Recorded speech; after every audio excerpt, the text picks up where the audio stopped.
Shalom. Welcome to the Galil Elyon. We're on the highway between Sfat and Meron, and we've stopped here at the famous cave of Rabbi Shimon bar Yochai, the place where he ended his life effectually, where he gave a teaching that became the book called the Idra Zuta, the Smaller Gathering. It was a book that he gave over the entire text in one 110-page go. It was written down by his students. So I thought I'd stop here. We look at around the cave, the beautiful landscapes, as you can see around me, of northern Israel, and appreciate some of the context of the Kabbalah and the teachings of these great masters. Why is it that the rabbis are holding classes in caves? Was it the only shelter they had? Was it the only way that they were able to escape the Romans? Because there were many decrees against learning Torah in public. But up here in the Galil, the Roman presence was much weaker than it was in the Jerusalem area.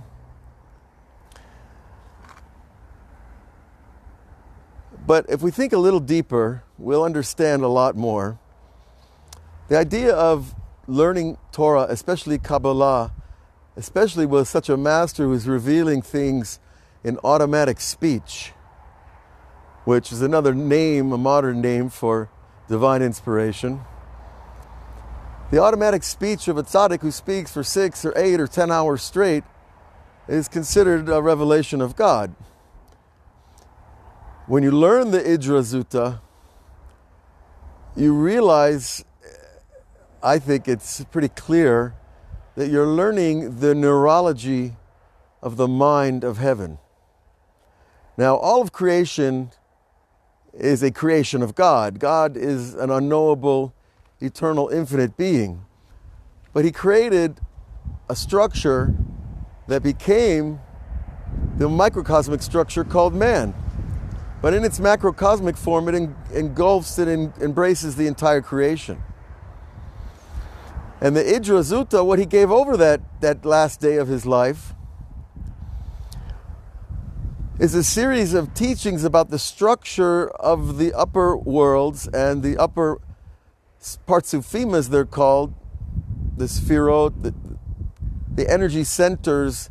But when you get in there, you'll see that he's talking about hundreds of thousands of angels being rooted in hundreds of thousands of other channels. Sometimes they're called wells, and sometimes they're called angels, and sometimes they're called hairs, and sometimes they're called springs. There's all kinds of metaphoric language in the Kabbalah. I think we're going to have to put down the shades here, getting blinded. And if I was a neurology student, I would learn the Kabbalah before I attempted to get a PhD in how the human brain works, because we're getting a very amazing picture of it. But still, the question that we're asking in this little sharing is, why caves? And what is the connection between caves and meditation and Kabbalah? Well, I don't think we have to think too hard about it, because technology and science has really caught up with these ancient teachings. We think about an isolation chamber. What's actually happening?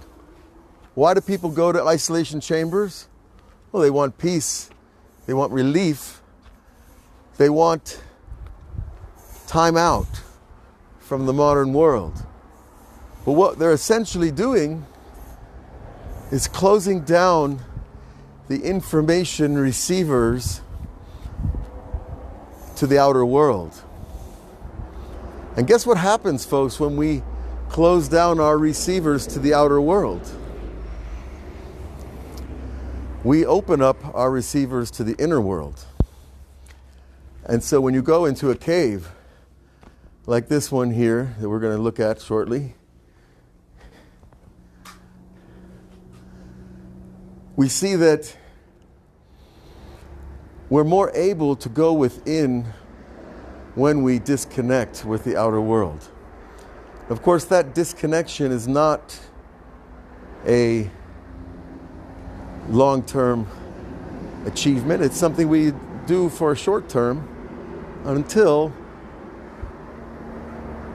we accomplish what we're after.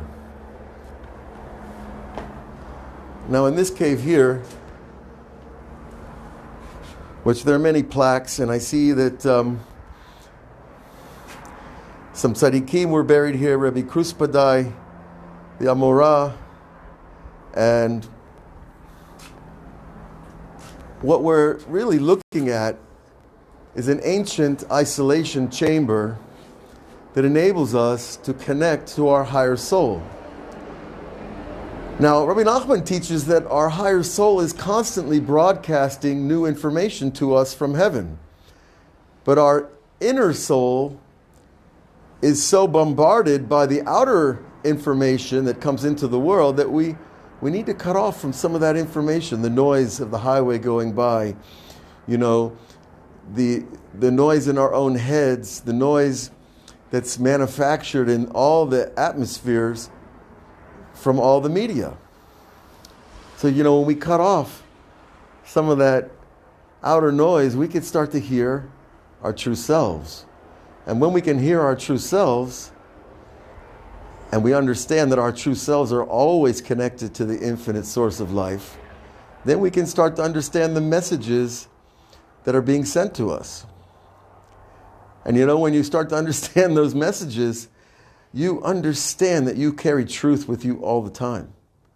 That we are never abandoned, we are never alone with falsehood, with confusion. We always have access to the truth and any question in our lives. And this is something that we have to develop, and it's a practice, it's a discipline.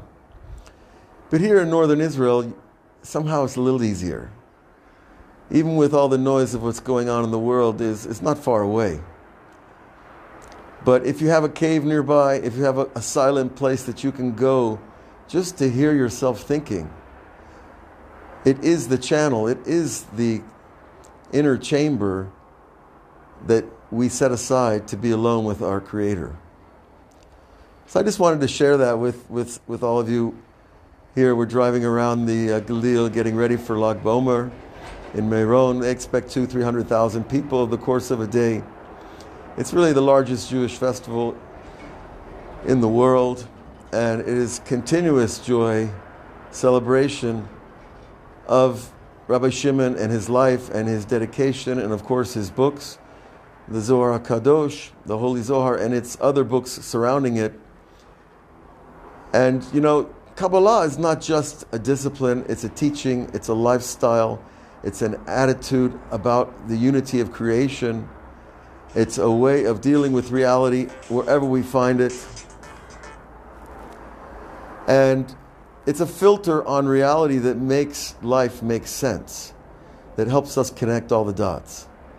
So whether you've started learning Kabbalah and you picked up a book in English from a bookstore, or you've been at it for 20 years, it's always new every day that we open that book.